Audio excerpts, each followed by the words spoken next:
Through what did Alex Murphy's body go during his transformation into Robocop? What remained of the old Murphy in Robocop? And what trials did his new body have to endure? The answers to these and other curious questions about our old friend, the robotic cop, are in today's video. You can't put a human into a machine and then complain that the human part is making decisions. Alex Murphy was a top graduate, a devoted Catholic, and a family man. Every review about him highlights his strong sense of duty. That's exactly the kind of person who became the first and most successful candidate for the Robocop program. All of this happened in a world where news about nuclear conflicts, technological disasters, mass strikes, the destruction of the ozone layer, and other crises aren't considered emergencies. They're just part of the daily news cycle. Against this backdrop, there's the infamous city of Detroit, where unsurprisingly, crime is off the charts. A place where thieves rob other thieves who pulled off a heist less than a minute ago. The city is slowly being taken over by the tech giant OCP, which has already signed a contract with the mayor's office to finance and control the law enforcement system. This also gives them the perfect opportunity to test their military prototypes in urban conditions. The demonstration of the ED-209 combat robot doesn't exactly inspire confidence in the company's executives due to its weak artificial intelligence and a major system flaw. Clumsy, growling like a dog, and squealing like a pig, ED-209 turns one of the company's top executives into ground beef. After this, the younger generation of OCP gets approval to launch a project based on using a human donor. And on the same day, Officer Alex Murphy, who has just been transferred to Detroit's West Precinct, ends up on the list of potential candidates. Murphy and Lewis chase down a group of criminals, led by none other than the self-proclaimed king of Detroit's underworld, ruthless sadist Clarence Boddicker, and Murphy's very first shift at his new precinct turns out to be his last. He is brutally executed by Boddicker's gang,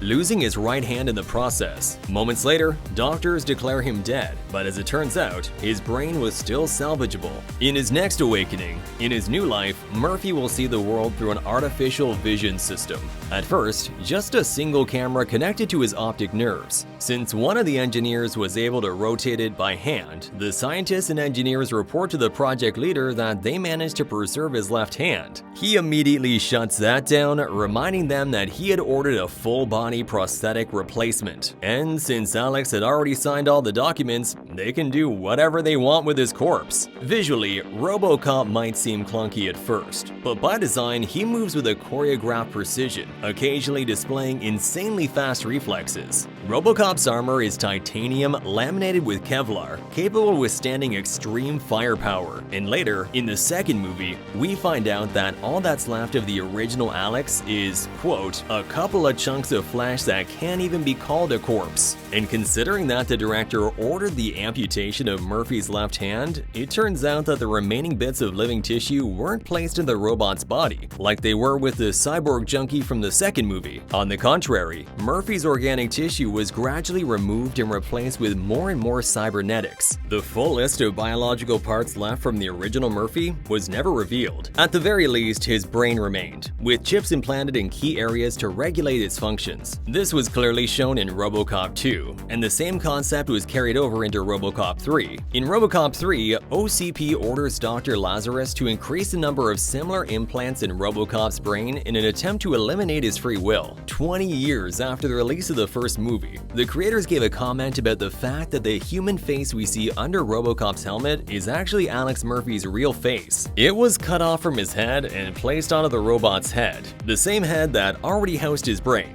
Robocop's head makeup was designed to create the visual illusion that his facial skin was stretched over the robot's skull. It's his real face, as you can still see the scar from Boddicker's gunshot on his forehead, but beneath it, there are no muscles, only cold metal. The creators explained this concept, stating that even if someone's memories and emotions are erased, some residual humanity might still remain. If, in such a case, he were to see a robot in the reflection instead of his own human face, it could lead to a severe psychological trauma. In the 2014 Robocop adaptation, Murphy's head remained mostly intact, along with his lungs, heart, neck organs, and right hand. Similarly to Kane, the cyborg junkie, Murphy retained a part of his nervous system, the spinal cord, which helps him feel and control his new cybernetic body. Overall, the principle of neural interaction between organic and mechanical components is the same for all local cyborgs. The presence of other nervous system elements beyond the brain can be inferred from Dr. Garcia's words. She knows every living nerve in Robocop's body by heart. The neural connection between his organic and prosthetic parts allows Murphy not only to control his new body, but also to experience real pain. In the second movie, Kane's gang dismembered him in areas where there were no organic components, yet he still screamed in pain.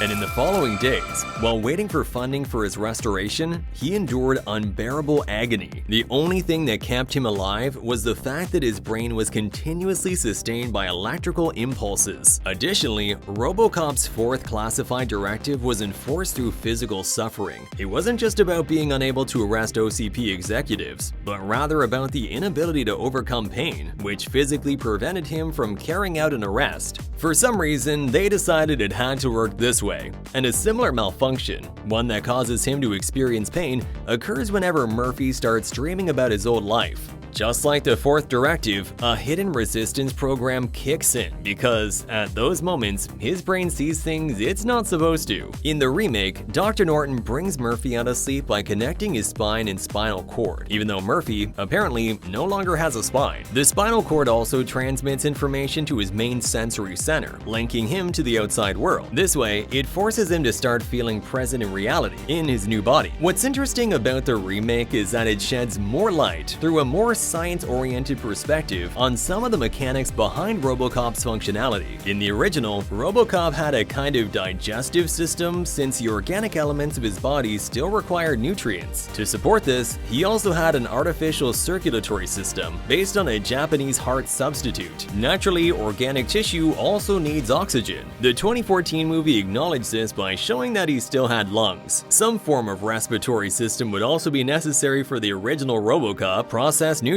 and other waste products would need to be removed from the body somehow. Robocop doesn't have any known excretory system, and in the remake, they demonstrated Murphy's blood renewal process instead. Another interesting moment is when Dr. Norton removes Murphy's emotions, essentially bringing him down to the emotional level of the original Robocop by installing dopamine-suppressing modules. But later, Murphy's brain finds a way to override this priority using a trigger. Just like in the original, this is caused by an obsessive fixation on memories of his past life, particularly his own murder. And in the end, the scientists never managed to explain this system failure. You can't put a human into a machine and then complain that the human part is making decisions. One of the central themes in the original trilogy is Robocop's struggle with self-identity. Is he still human or just a machine? In the remake, after waking up, Murphy is allowed to experience the full range of human emotions, just like before, shaping his true self. But along with that comes suffering and the horror of seeing himself as a monster, as something less than human, something he has to learn to accept and live with. In the original, despite constant flashbacks to his past life, Murphy tells Lewis that he doesn't remember his family, but he can feel them. His attitude toward his former family could be described as curiosity and interest, but not necessarily attachment. Peter Weller, the actor who played Robocop, once commented that Robocop is incapable of thinking and, as a result, feeling like a human. However, he does sense the presence of humanity within himself, something the film's creators have also pointed out. At the same time, there was never any indication that Murphy experienced emotional suffering or saw himself as a monster.